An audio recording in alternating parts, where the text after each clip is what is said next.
दोस्तों, हम कभी कभी अपनी जिद और अपने अहंकार में पड़कर कुछ ऐसे फैसले ले लेते हैं जिसका अंजाम हमें जिंदगी भर भुगतना पड़ता है, और उनके अंजाम में हमें सिर्फ और सिर्फ तन्हाई मिलती है। पर एक ऐसी जिल्लत भरी जिंदगी जिसमें अपने गुनाहों को याद करके खुद ही सिसकना पड़ता है। मैं और मेरी माँ की यह कहानी ऐसी ही है। हमने अपने ही हाथों से अपने हंसते बसते घर को उजाड़ दिया था। हालांकि हमारा वह फैसला इतना खतरनाक साबित होगा, यह तो हम दोनों में से किसी को भी नहीं सोचा था।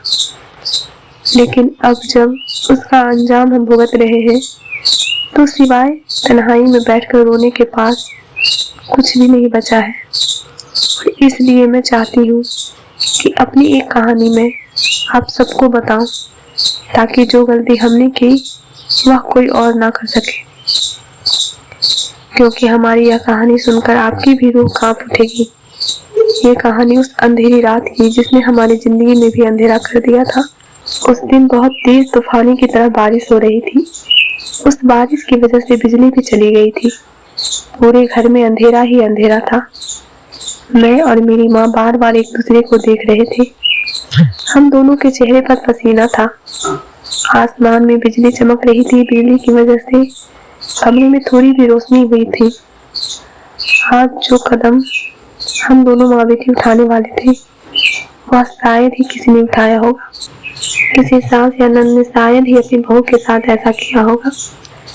नफरत इतनी ज्यादा बढ़ चुकी थी कि हमें एक बार भी उन पर तरस न आया। वह सुबह से बार बार लड़खड़ा कर चलती हुई मेरी माँ के कमरे तक जाती और एक ही बात कहती थी, माँ मुझे बहुत डर लग रहा है और तकलीफ भी हो रही है। कहीं समय करीब तो नहीं आ गया है। लेकिन माँ यही कहती थी कि अभी पूरा हफ्ता बचा हुआ है, जाओ जाकर चाय पी लो, ठीक हो जाओगी। माँ का जवाब सुनकर भाभी हर बार चुप हो जाती थी, सर झुकाती थी और दर्द से तड़पती हुई अपने कमरे में चली जाती थी। तेज बारिश और काले बादलों की वजह से बहुत अंधेरा हो चुका था। चारों तरफ रात हो चुकी थी। अचानक भाभी की चीखें सुनाई दी और वो दर्द से तड़प रही थी। बार बार मुझे और माँ को आवाज दे रही थी। उन्होंने कई आवाजें दी थी, मगर माँ और मैं कुछ और ही सोच कर बैठे थे। मैं चुपचाप उठकर उनके कमरे के बाहर चली गई थी। शायद समय करीब आ चुका था। उन्हें किसी के साथ की जरूरत थी। जब मैंने दरवाजा से अंदर देखा तो भाभी बहुत ही मुश्किल से अपने बिस्तर से उठी थी और दरवाजे की तरफ आ रही थी। इससे पहले कि वो बाहर आती, मैंने दरवाजा को लॉक कर दिया था। मेरे दिल में भाभी के लिए एक बार भी दया नहीं आई थी। शायद मैं तो कब से इसी समय का इंतजार कर रही थी कि कब मुझे मौका मिलता और मैं भाभी को इस दुनिया से खत्म कर देती। उस समय आसमान पर बहुत तेज बिजली चमक रही थी। बादल इतनी तेज गरज रहे थे और तूफानी बारिश की आवाज इतनी ज्यादा थी कि भाभी की आवाजें और चीखें कमरे से बाहर नहीं आ रही थी। अचानक उस समय भाई का फोन आया और मैं फोन को लेकर माँ के पास चली गई थी। भाई ने जैसे ही फोन उठाया तो एक ही बात पूछने लगे कि राधा कैसी है। मेरा दिल बहुत परेशान हो रहा है। कल रात मैंने उसे सपने में देखा था। वह बहुत दर्द में थी। भाई के शब्द सुनकर मुझे हैरानी हुई। कैसे उन्हें सब पता है? वह तो शहर में नहीं थे, दूसरे शहर में होकर भी अपनी बीवी के बारे में सोच रहे थे। मैंने भाई को ऐसे ही कह दिया कि भाभी खाना खाकर सो चुकी है और फोन बंद कर दिया था, जबकि मैं जानती थी कि उन्होंने कल रात से कुछ नहीं खाया था। मैं तो उन्हें लगातार चाय पिला पिला कर ही बेहाल कर चुकी थी, मगर वह और उसका बच्चा ऐसे ढेर थे, हमारी जान छोड़ने का नाम ही नहीं ले रहे थे। आज कई हफ्तों बाद भाभी का किस्सा खत्म नहीं होने वाला था। मुझे अचानक से वह दिन याद आ गया जब वह दुल्हन बनकर हमारे घर में आई थी। मेरी माँ लालची थी, भाई भी कुछ खास नहीं कमाते थे, बस इतना ही कि हमारा गुजारा हो जाता था। हमने सोचा था कि भाभी लेकर वह ढेर सारा सोना और दहेज लेकर आएंगी, लेकिन ऐसा कुछ नहीं हुआ। भाई ने हमारे सारे अरमानों पर पानी फेर दिया था। एक अनाथ लड़की को अनाथालय से बीवी बनाकर लेकर आ गए थे। घूंघट ओढ़ के सर झुकाकर मेरे भाई के कमरे में बैठी थी। मैं हैरान परेशान घूरती नजरों से उनके पूरे शरीर को देखने लगी और फिर चलते हाथ रस्म के लिए अंगूठी ली और उसके करीब पहुंची। मुझे बहुत गुस्सा आ रहा था और दिल चाह रहा था उसे घर से बाहर निकाल दूं, लेकिन वह मेरे भाई का प्यार थी, इसलिए मैं ऐसा कुछ भी नहीं कर सकती थी। मेरा भाई उस समय कमरे में नहीं आया था। मुझे बहुत गुस्सा आ रहा था और बहुत मुश्किल से खुद को नॉर्मल रखी हुई थी। उसके बाद मैंने झटके से उनका घूंघट उठा लिया। वह सोच रही थी कि मैं उनसे नरमी से बात करूंगी और मुझे हड़बड़ा कर देखने लगी थी। उनकी उम्र 17 साल लग रही थी। उनका रंग ज्यादा गोरा तो नहीं था, लेकिन उनका चेहरे में चमक थी। उस समय उनको देखकर मुझे अपने भाई की पसंद पर गर्व हुआ था।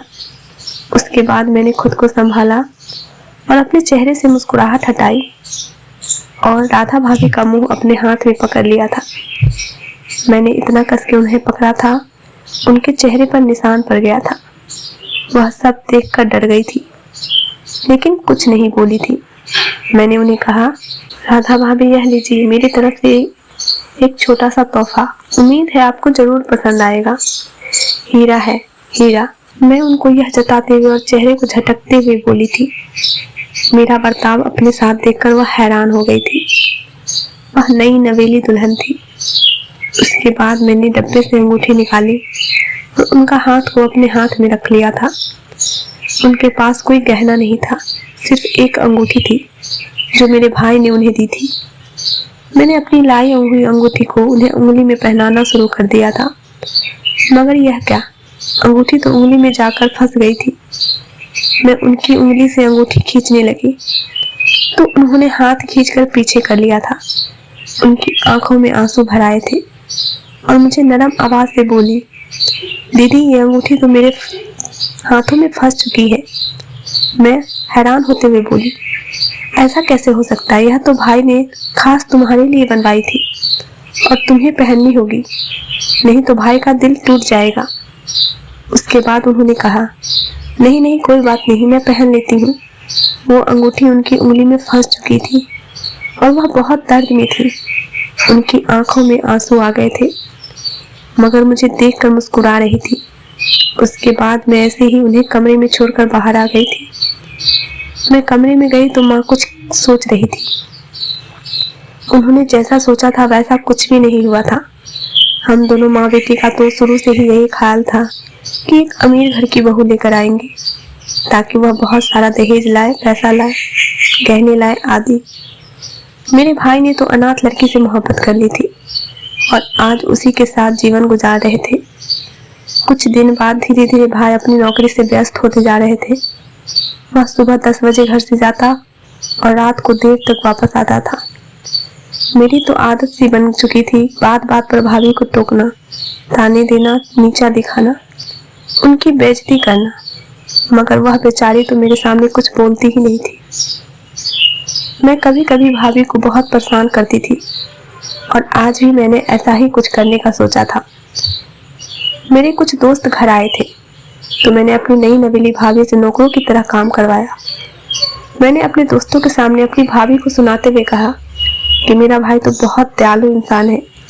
उसने तो अनाथ और लावारिस लड़की को सहारा देने के लिए उनसे शादी कर ली, वरना कहाँ मेरा भाई है और कहाँ यह लड़की है। इसके खानदान के बारे में तो किसी को पता ही नहीं है। मेरी भाभी ने बातें सुन ली और चुपचाप सुनती रही और जब भाई घर पर आए तो उसे रो रो कर सब कुछ बताने लगी थी। मैं अपने भाई से बड़ी ही थी, इसलिए भाई ने उसे चुप करवा दिया था। मैंने माँ को भी राधा के खिलाफ भड़काना शुरू कर दिया था, कहीं मेरा भाई हम दोनों माँ बेटियों को उसके पीछे घर से ना निकाल दे। मेरी माँ का बर्ताव भी मेरी भाभी के साथ बदलता चला गया था। हम दोनों उनसे पूरे घर का काम करवाते थे और बेचारी बिना कुछ बोले चुपचाप वो काम करती रहती थी। वह किसी से कुछ नहीं कह सकती थी क्योंकि हमारे सिवा उसका दुनिया में कोई नहीं था। अब तो माँ भाभी पर मार पिटाई भी करती थी। भाभी कुछ काम करती तो मैं वह खराब कर देती थी और माँ उन्हें बहुत बुरी तरह से मारती थी। यह सब देखने के लायक होता था। एक दिन हमें ऐसी खबर मिली कि मुझे वह सुनकर बहुत ही गुस्सा आने लगा था।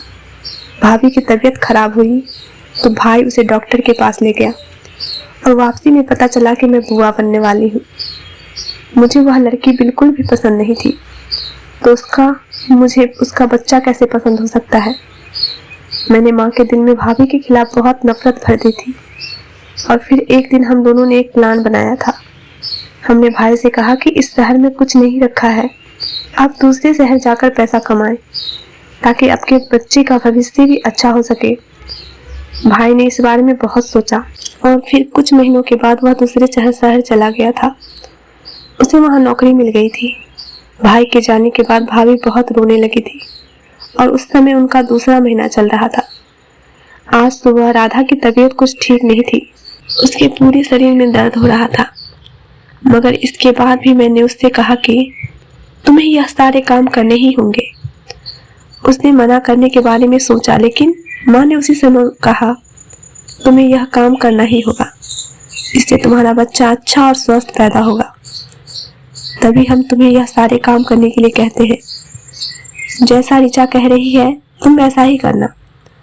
वह बेचारी अनाथ लड़की हमारी हर बात पर आंखें बंद करके भरोसा करने लगी थी और सारा काम करती थी। थोड़ी ही देर बाद मुझे अचानक उसके चीखने की आवाज सुनाई दी। वह फिसलकर नीचे गिर चुकी थी। मेरा दिल तो पत्थर का था। उस समय मैं हंस पड़ी। आखिर इस बच्चे से तो हमारी जान छूटेगी, मगर ना जाने वो कैसी सख्त जान थी। उस बच्चे को कोई नुकसान नहीं पहुंचा था। मैंने अपने सारे फटे पुराने कपड़े उसको दे दिए थे और उसके नए और अच्छे कपड़े ले लिए थे। जब भी भाई का फोन आता था तो बहुत मुश्किल से 1 या 2 मिनट में उसके पास खड़े होकर भाई से बात करवाती थी। वो इतना डर चुकी थी कि वह उनसे कोई शिकायत नहीं करती थी। उस दिन मैं चुपचाप बैठी हुई सारा तमाशा देख रही थी। मैं चेहरे से तो अनजान हो गई थी, मगर अंदर ही अंदर मेरा दिल में सुकून सा उतरा हुआ था।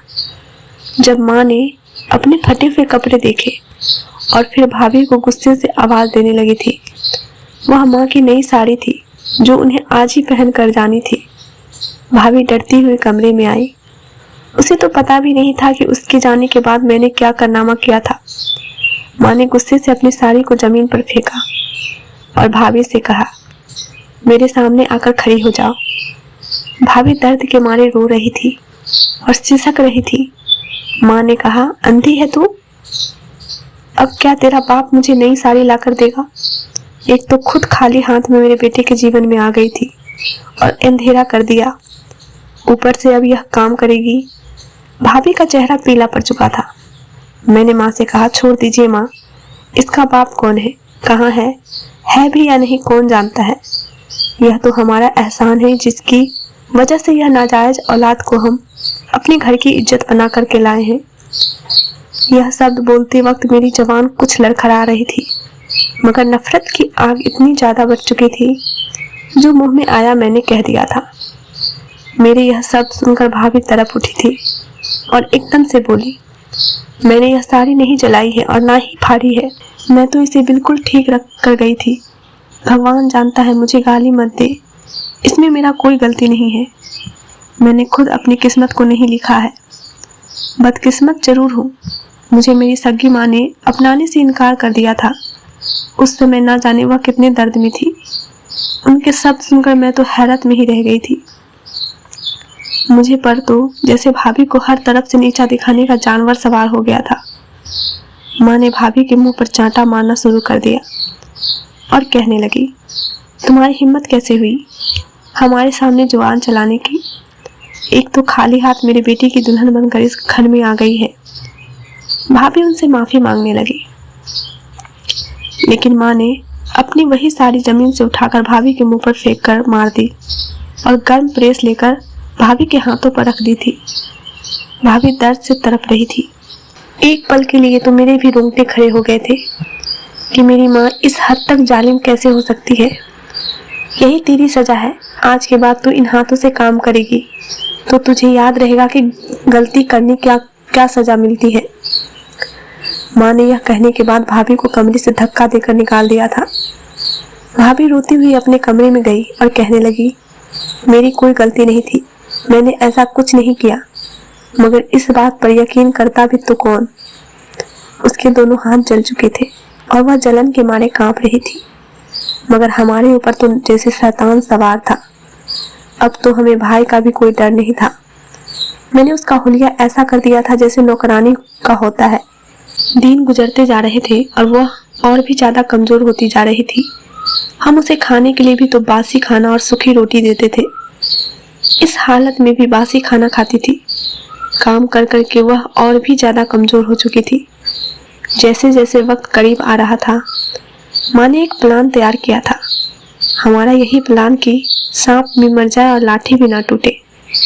मेरी नफरत की आग तब भी कम नहीं हुई थी जब मेरे भाई को मोहब्बत बर्बाद होती और उसका घर टूट जाता।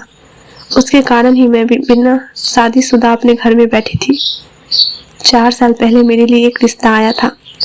मुझे शादी के साथ साथ अपनी बेटी भी सौंपना चाहते थे, मगर श्याम भाई ने लड़का देखते ही इनकार कर दिया क्योंकि वह उसे पसंद नहीं था।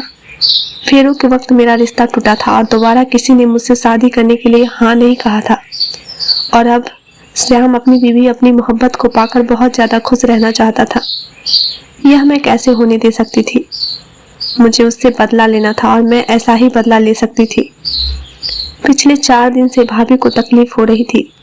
वह रातों में सो नहीं पा रही थी। बार बार माँ को बुलाती और कहती कि मेरे पास सो जाइए, मुझे डर लग रहा है।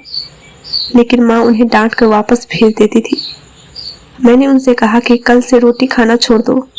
इस हालत में तुम्हें बस चाय ही पीनी है, वही तुम्हारे लिए अच्छा है।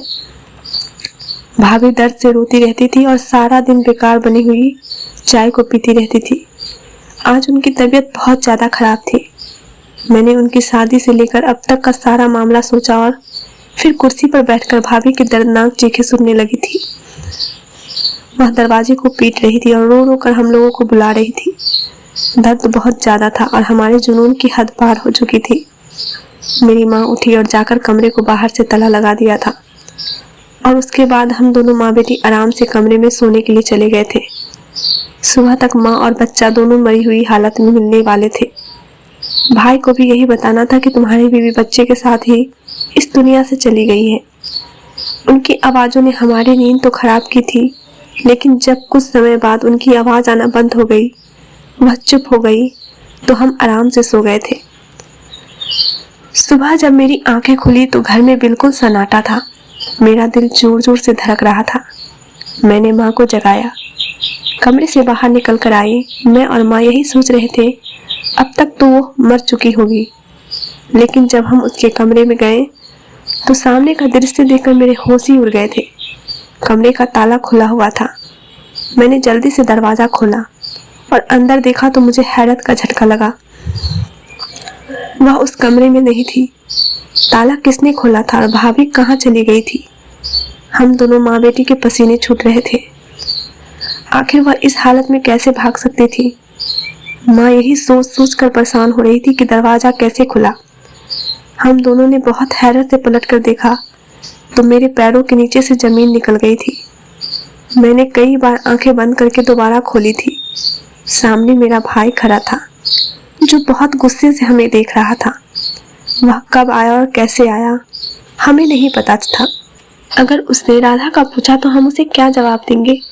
मेरे तो हाथ पांव फूलने लगे थे। भाई धीरे धीरे चलता हुआ हमारे करीब आया और बिल्कुल सामने खड़ा हुआ तो उसकी आंखों में मुझे आंसू दिखाई दे रहे थे। उसने माँ से कहा, मैं अपनी अमानत यहाँ छोड़कर गया था। आपको अपने बेटे से इतनी ही मोहब्बत थी। एक माँ को तो अपने पोते और पोती से बहुत ज्यादा प्यार होता है। वह उनके लिए कुछ भी कर सकती है, बहुत से चाहे कितनी भी नफरत हो, मगर अपने बेटी की औलाद के लिए बहू को भी पसंद करने लगती है। लेकिन आप तो, क्या बिगाड़ा था उसने आपका, जो उसे इतनी बड़ी सजा दी गई? अगर आपके साथ भी मेरी दीदी ऐसा करती तो आज आपके सामने मैं मौजूद नहीं होता। भाई रोते हुए कह रहा था। उसका दिल टूट चुका था, वह अंदर से बिखर चुका था। माँ कांपने लगी और उसको चुप करवाते हुए बोली, बेटा तुम ऐसी बातें मत करो, मेरी उम्र भी तुम्हें लग जाए। श्याम रोते हुए कहने लगा, आपने जो मेरी बीवी और बच्चे के साथ किया है वह मैं मरते वक्त तक नहीं भूल सकता हूँ। बस इतना कहकर अपने कमरे में चला गया और राधा का सारा सामान एक बैग में रखने के बाद मैं बस खड़ी ही रह गई थी। अगर कोई और भाई होता तो ना जाने मेरे साथ क्या करता, मगर उसकी फितरत मुझ जैसी नहीं थी। माँ भाई के सामने हाथ जोड़कर खड़ी हो गई और उससे पूछने लगी, राधा कहाँ है? बच्चे के बारे में पूछने लगी थी। श्याम ने उन्हें जवाब नहीं दिया और सामान लेकर घर से जा चुका था। पहले एक दिन गुजरा, फिर महीने और अब साल गुजर चुके थे। श्याम ने दोबारा इस घर की तरफ नहीं देखा था। उस रात श्याम शहर पहुंचने के बाद हमें कॉल करके हमारा हालचाल पूछ रहा था। हम सो चुके थे, लेकिन उसके पास घर की दूसरी चाबी थी। अचानक सबके सामने आना चाहता था, लेकिन हालात ने उसे ही हैरान कर दिया था। राधा और उसका बच्चा ठीक थे। भाई उन्हें कुछ महीने के बाद ही अपने साथ लेकर दूसरे शहर शिफ्ट हो चुका था। उसका बेटा पैदा हुआ था और आज उसका बेटा भी 6 साल का हो गया है। कल मुझे कुछ कागज मिले जिन पर उसने सारी जायदाद मेरे नाम कर दी थी। वह हर महीने पैसे भी भेज रहा था, अपनी हर जिम्मेदारी को पूरा कर रहा था, लेकिन वह खुद हमसे दूर हो चुका था। माँ तो रोती ही रहती थी और पागल हो चुकी थी। उनका कहना था कि यह सब कुछ मेरी वजह से हुआ है। सच तो यही है कि ऊपर वाला मुझ जैसी बहन किसी को ना दे। अपने ही हाथों से दुनिया खराब कर ली थी मैंने। मेरी आखिरी इच्छा यही है कि जिंदगी में एक बार राधा के पैरों में गिरकर मैं उससे माफ़ी मांग सकूं। दोस्तों, उम्मीद करती हूँ आपको हमारी कहानी पसंद आई होगी। कहानी पसंद आई है तो वीडियो को लाइक करें, चैनल पर नए तो चैनल को सब्सक्राइब करें और हाँ, नोटिफिकेशन बेल को जरूर दबाएं ताकि अगली अपडेट सबसे पहले आपको मिले। धन्यवाद।